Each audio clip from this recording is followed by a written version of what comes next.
Seems like there's a lot of tourists here today. Is it that time of the year already?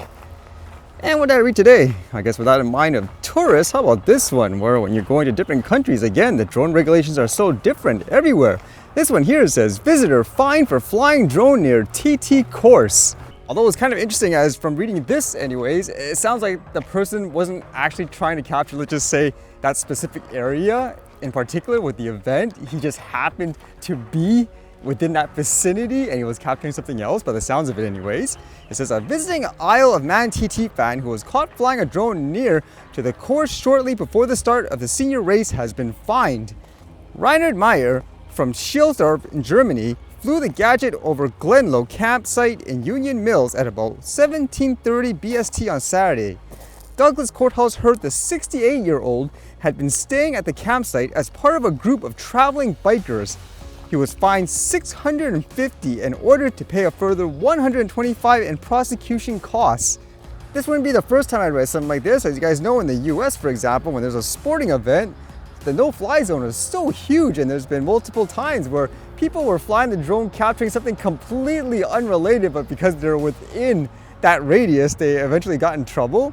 It says the court heard that following the end of the Super T-Win race, which was red flagged, but before the start of the senior TT, the sector marshal at Balahuchin was made aware of a drone flying above the campsite, which runs parallel to the course. Meyer was located by marshals soon after, who confiscated the drone and contacted the police, who subsequently arrested him. The court heard that he had not photographed the racing, but had used his drone to take a group picture of the bikers who he had traveled to the island with. Meyer's defense advocate said he had been unaware that he was not allowed to fly his drone near the course during road closures, and that he was, quote, mortified to find himself in court over it. The 68-year-old was extremely sorry for his mistake and offered an apology to the court. The advocate added. Deputy High Bailiff Rachel Braidwood said that the drones posed a, quote, very serious risk to the racers and were a danger to helicopters used during the race periods. Sentencing Meyer, she told him being unaware of the law is no excuse, but said she had taken into account his early guilty plea and remorse. Yeah, again, it's one of those things where at the same time, I suppose, would you think that is an appropriate reaction or an overreaction with how most people are using drones nowadays? And this was a little different. A lot of people are afraid of, let's just say, drones flying in the air. How about the ones underwater? This one says, China plans to deploy fleet of US manta ray-like undersea spy drones. China is reportedly taking significant strides in underwater technology by expanding its fleet of coral monitoring submersibles, with plans to develop larger models that could also serve military reconnaissance purposes. These innovative submersibles, designed to mimic the graceful movement of manta rays, represent a major leap in both marine biology research and potential military applications, as reported by South Morning China Post. The brainchild behind these innovative submersibles is a team of researchers from Northwestern Polytechnical University led by Professor Cao Yang. The development of these soft-body submersibles began in 2006. Initially, these submersibles were small, lightweight, and painted to resemble cartoon characters, primarily used for monitoring coral reefs. So will this actually make people afraid of underwater drones now? So they'll start banning everything, like let's just say an RC boat and so forth. It says these earlier versions have been successfully deployed in the South China Sea, where they monitored marine life and tracked outbreaks of species like the crown of thorn starfish, known for threatening coral reefs. The submersible's design, inspired by the swimming patterns of marine organisms, has proven effective in navigating and collecting data from these complex underwater environments. Yeah, and like in the US, for example, they're going to potentially ban DJI drones, and it makes you wonder, will they ban, for example, any type of, quote, drone in the future, even stuff like this that's underwater, because of this fear of spying and all that. And then I saw this, it was popping up in so many news feeds. Apparently, I guess in France, there was an election of some sort. So in my opinion, it's like, oh, what's the big deal? Politics, people vote and so forth. But apparently, the big deal was there was a huge landslide in terms of, I guess, the party that won. And you can see like various maps. This one shows you, holy smokes, look at that. They got completely, I guess, clobbered, like in terms of one side winning. And apparently, it was one main area like Paris that voted for one side, and the rest, I guess, they just said they had enough, I guess, of the current leadership, huh? When you look at that. And then trying to read a little bit more in terms of what was going on in the reactions, this one says, Macron hopes to contain far-right in national elections after it surged in EU vote. The surge of the far-right in France in elections for the European Parliament was widely expected. What came next was not. The French President Emmanuel Macron called for a snap legislative election, saying he could not ignore the new political reality after his pro-European party was handed a chastening defeat and projected to garner less than half of the support of Marine Le Pen's national rally. He hopes that voters will band together to contain the far right in national elections in a way they didn't in European ones. And I was reading some other quotes, for example, people were saying this was an example how Paris is not, I guess, quote, all of France.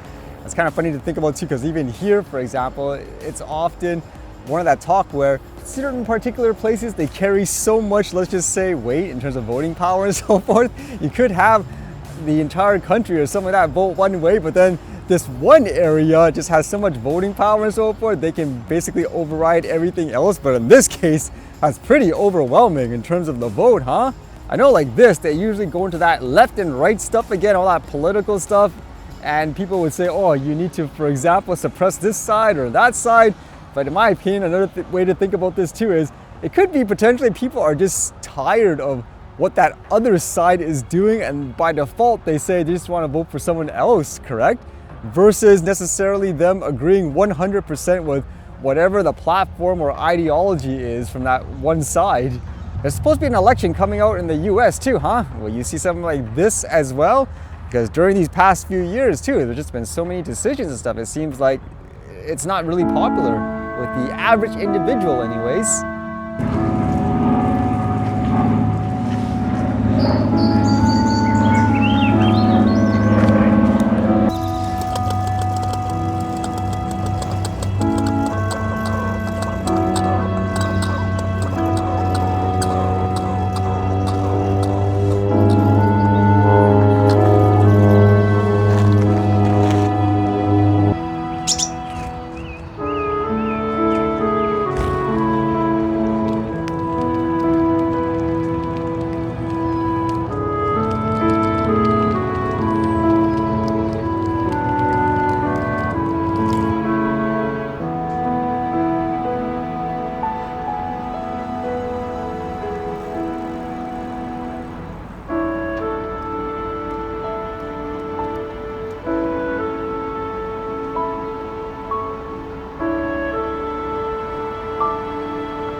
All right, see you guys later.